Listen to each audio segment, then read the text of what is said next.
പെൺമക്കള് അച്ഛന്റെ തണലിലല്ലാതെ സ്വന്തം കാലിൽ നിൽക്കണം, സ്വന്തം അധ്വാനം കൊണ്ട് വളരണം. അങ്ങനെ വിശ്വസിക്കാനൊക്കെ ഞാൻ പഠിച്ചു കഴിഞ്ഞു.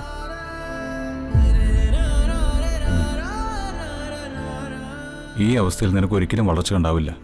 ഹരിതയ്ക്കും മനോജനും മാന്യമായിട്ട് ജീവിക്കാൻ വേണ്ട എന്ത് സഹായം വേണമെങ്കിലും എന്നിൽ നിന്ന് പ്രതീക്ഷിക്കാം.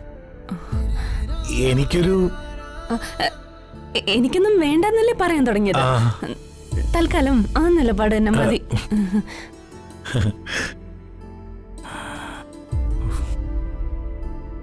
എന്നെ അന്യനായിട്ട് കാണരുത്. എന്ത് സഹായം വേണമെങ്കിലും എന്നോട് ചോദിക്കാം. ചോദിച്ചോളാം.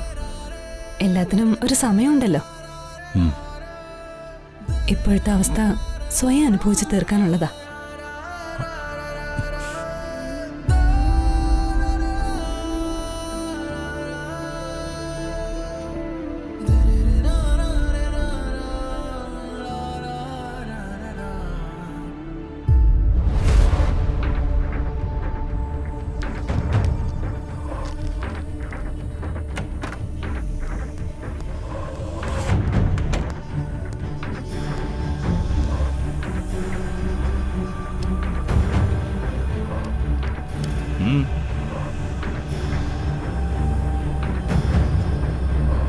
നിങ്ങൾക്ക് എന്തോ എന്നോട് പറയാനുണ്ടല്ലോ.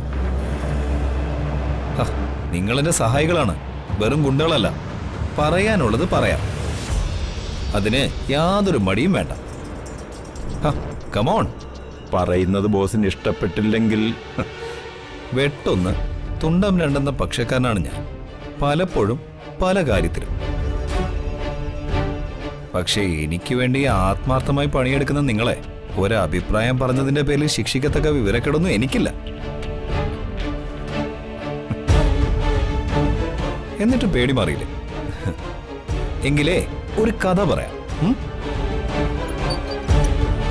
ഒരിക്കൽ നിറയെ ഭാരം കയറ്റി വന്ന ഒരു ലോറി മേൽപ്പാലത്തിൽ തട്ടി ജാമായി നിന്നു. മുന്നോട്ടും പോകുന്നില്ല, പുറകോട്ടും പോകുന്നില്ല. വണ്ടി മുന്നോട്ടെടുക്കാൻ ഡ്രൈവറും സഹായിയും പഠിച്ച പണി 18 നോക്കി. കാഴ്ചക്കാരായി കുറെ നാട്ടുകാരും കൂടി. വണ്ടി അനങ്ങുന്നില്ല. അപ്പോഴാണ് ഒരു 10 വയസ്സുകാരൻ പയ്യൻ അവിടെ വന്നത്.